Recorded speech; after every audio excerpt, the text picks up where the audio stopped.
Tuan-puan dimati Allah sekalian, tolong istiqamah dengan amal-amal soleh. Istiqamah walaupun sedikit, tapi istiqamah.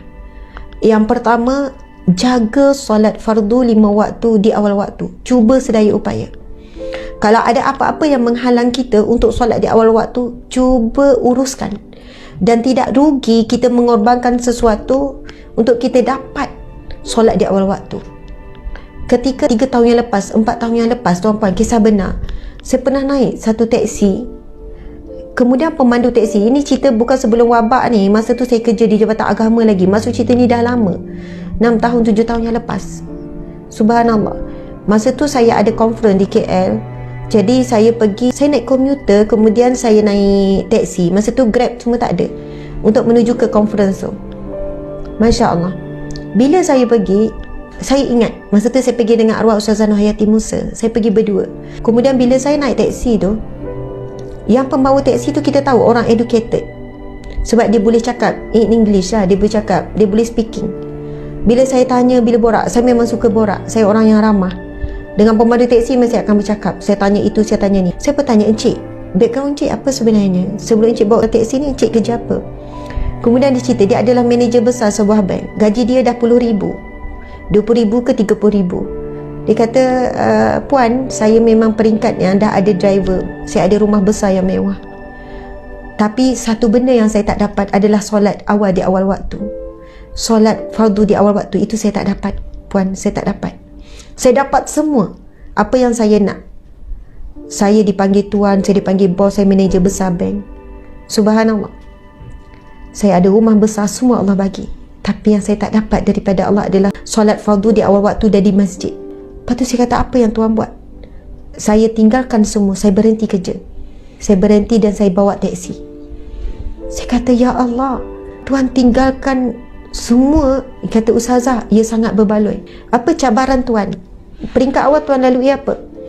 Dia kata, puan, pertama yang paling tak boleh terima adalah isteri saya. Sebab daripada kehidupan yang mewah, daripada kami ada rumah yang besar, akhirnya saya terpaksa jual rumah tersebut sebab saya tak mampu nak bayar. Kami berpindah ke rumah yang kecil. Daripada kami ada kereta-kereta yang besar dan mewah, sekarang salah satu kereta adalah teksi ini.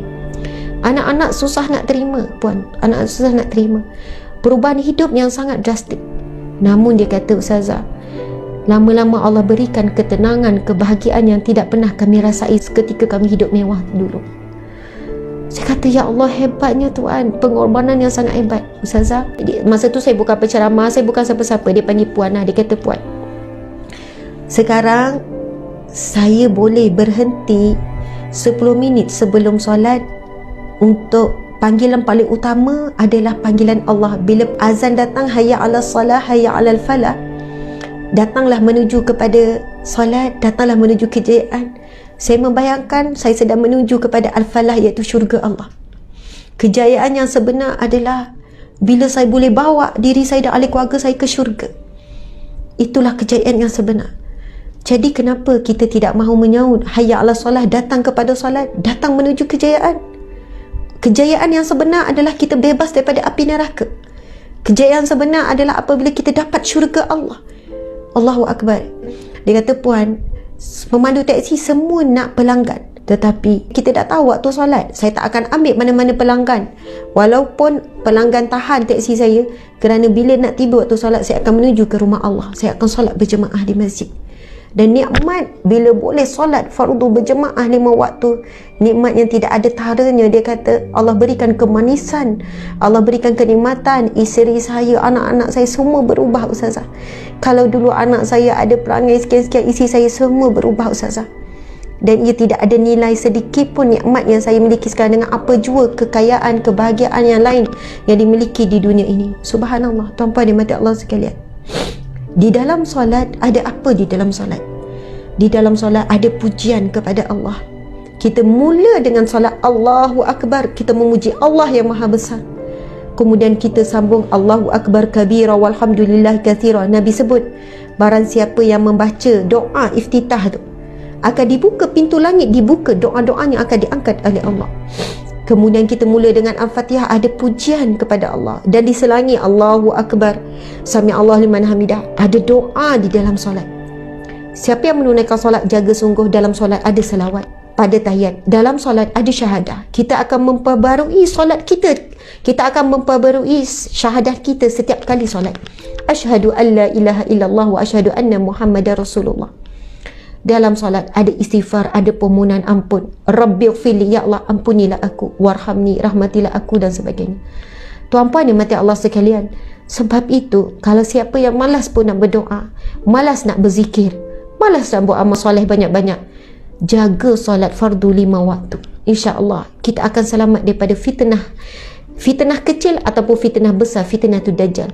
Sebab dalam solat itu sendiri melengkapkan semua ibadah-ibadah yang sangat utama, sangat penting. Dalam solat ada zikrullah, ada memuji Allah, dalam solat ada permohonan ampun, dalam solat ada permintaan kita yang apa yang kita perlu dalam hidup kita. Rabbighfirli, ya Allah ampunilah aku, warhamni, rahmatilah aku. Tanpa rahmat Allah kita tak boleh masuk syurga. Warhamni wajibunni, ya Allah tutuplah aibku. Warfa'ni, tinggikanlah darjatku di sisimu. Warfa'ni warzuqni, berikanlah rizki kepadaku, rizki yang halal. Warzuqni wahdini, berikanlah hidayah kepadaku. Wa'afini wa'fu anni, ya Allah berikanlah afiat, kesihatan kepadaku. Kan kita tak nak kita sakit, kan terkena wabak. Wa'afini wa'fu anni, maafkanlah aku ya Allah.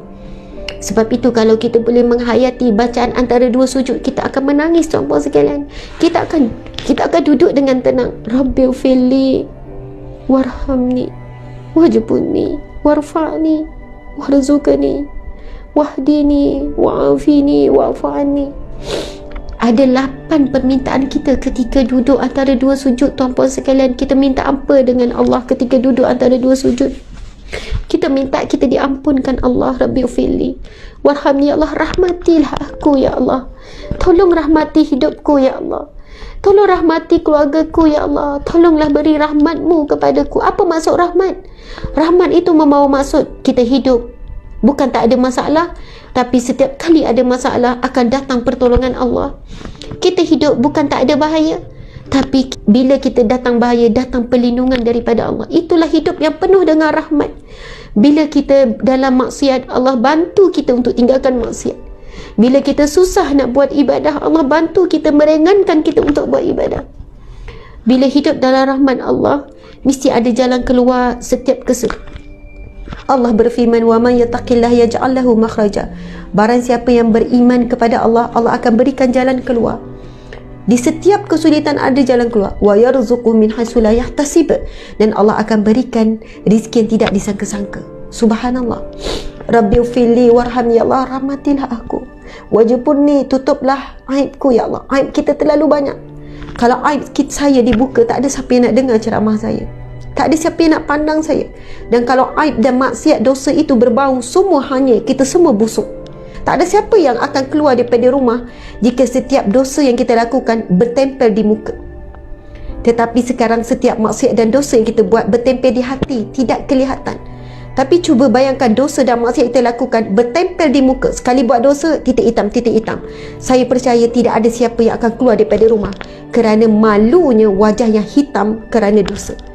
Tapi itu alam ghaib. Allah tidak memperlihatkan. Setiap kali kita buat dosa dicatat. Kita tak nampak bagaimana rupa dosa kita sedang dicatat. Bagaimana tulisan, komen, hemburan, maki hamun kita sedang dicatat oleh para malaikat. Kita tidak nampak, tuan-tuan dan mati Allah sekalian. Kita pun tak nampak pahala kita dicatat. Semua ini akan diperlihatkan oleh Allah di mahsyar kelak. Di alam kubur kita dah mula boleh melihat. Kita dah boleh merasai kesan-kesannya. Tuan-puan dan mati Allah sekalian, kita minta apa dalam doa antara dua sujud? Wajiburni, tutuplah aibku ya Allah. Dan kita mohon tutup aib ini di dunia dan di akhirat. Allahu Akbar. Hadis Nabi SAW, man satara musliman, barang siapa yang menutup aib saudara muslimnya yang lain, satarallahu fid dunya wal akhirah, Allah akan menutup aibnya di dunia dan di akhirat. Dalam satu mafhum hadis Nabi menggambarkan di mahsyar kelak, ada di kalangan hamba-hamba Allah, ketika saat dia dihisab, subhanallah, diturunkan suturah ibarat seperti penghadang. Dan ketika itu hisab berlaku antara Allah dan dia sahaja. Aib dia ditutup. Ketika dihisab, manusia lain tak boleh nampak.